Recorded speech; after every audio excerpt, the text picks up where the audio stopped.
بسم اللہ الرحمن الرحیم لقد کان لکم فی رسول اللہ اسوۃ حسنہ۔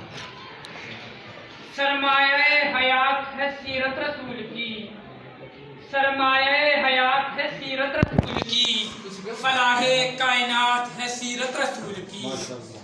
بنجر دلوں کو آپ نے سحراب کر دیا، بنجر دلوں کو آپ نے سحراب کر دیا، ایک چشمہ صفات ہے سیرت رسول کی۔ جناب صدر، میرے پیارے ساتھیوں اور میرے اساتذہ اکرام، السلام علیکم۔ آج کا میرا موضوع سخن نبی صلی اللہ علیہ وآلہ وسلم کی سیرت پاک ہے۔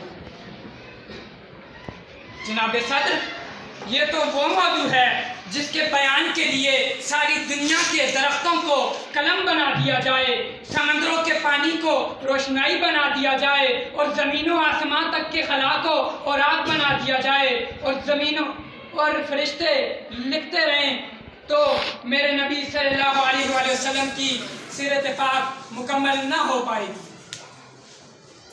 جناب صدر، ایک مومن کے لیے، ایک مسلمان کے لیے اور ایک کلمہ گو کے لیے نبی صلی اللہ علیہ وآلہ وسلم کی ذات گرامی ہر لحاظ سے مرکز و محور ہے، کوئی ایمان و اعتقاد کا منبع ہے۔ یہ زمین و آسمان، یہ طرفین، یہ مشرقین، یہ مغربین نبی صلی اللہ علیہ وآلہ وسلم کی ذات کے اندر ہے۔ اس کی عقیدت کی آن ہر رنگ و بو میں، لالاؤ پل، مہکتے ہوئے چمن، کلیوں کی مہک، بلبل کی چہک اور ہواؤں کی لہر میں نبی صلی اللہ علیہ وآلہ وسلم کی جلوے دکھائی دیتے ہیں۔ مگر نبی صلی اللہ علیہ وآلہ وسلم تو ورا الورا ہیں، ہماری پہچان سے بھی بالا تر، جو فلسفیوں سے کھل نہ سکا اور نکتہ بنوں سے حل نہ ہوا، براق بھی کملی والے نے بتلا دیا چند اشاروں۔ جناب صدر، آج کا یہ ترقی یافتہ دور ایٹم اور منطق کا دور ہے، خود کی پرواز ہے، چاند پر کمندیں ڈال دی، سائنس نے مریخ کو مسخر کرنے کا دعویٰ کیا، لیکن فی وقار آئیے آج تو 1478 سال پیچھے چلے جاتے ہیں، جب آج کا سیارہ نہ تھا، آج کا طیارہ نہ تھا، ایٹم کی ہم آہنگی نہ تھی، مشینوں کی کڑکڑاہٹ کا دور دور تک نام و نشان بھی نہ تھا۔ اس وقت ریڈیو اور موبائل کا تصور بھی نہ تھا۔ اس وقت عبداللہ کا یتیم، آمنہ کا لخت جگر، مکہ کا آغوش حلیمہ کی زینت بنے، جس گھر میں چولہا نہیں جلتا تھا پیٹ پر پتھر باندھتا ہے، لیکن اسی نے ہی اپنے نہر مبارک سے عشق کو سرفراز فرما دیا۔ نفرت کی رنگیں مان پڑ گئی، جبریل کی پرواز تھم گئی، لیکن اسے تو عرش بھی قابل احترام سمجھتا ہے۔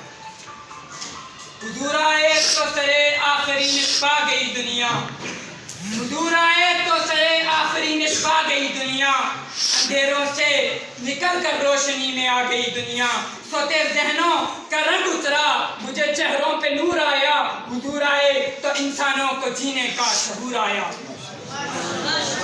جناب صدر، 1400 صدیاں گزر گئی، لیکن روشنی کا ایک منارہ آج بھی سورج بن کر پورے تاج سے چمک رہا ہے، دنیا آپ کے نظیر پیش کرنے سے قاصر ہے۔ تاریخ اگر ڈھونڈے گی ثانی محمد، تاریخ اگر ڈھونڈے گی ثانی محمد، ثانی تو بڑی چیز ہے، سایہ نہ ملے گا۔ اب میں اپنی تقریر کا اختتام اس شعر سے کرنا چاہوں گا۔ سلام آمنہ کے لال محبوب سبحانی، سلام آمنہ کے لال محبوب سبحانی، سلام فخر موجودات، فخر نوح انسانی، سلام اس پر کہ جس نے بے کسوں کی دستگیری کی، سلام اس پر کہ جس نے بے کسوں کی دستگیری کی، سلام اس پر کہ جس نے بادشاہی میں فقیری کی۔ وما علینا الا البلاغ۔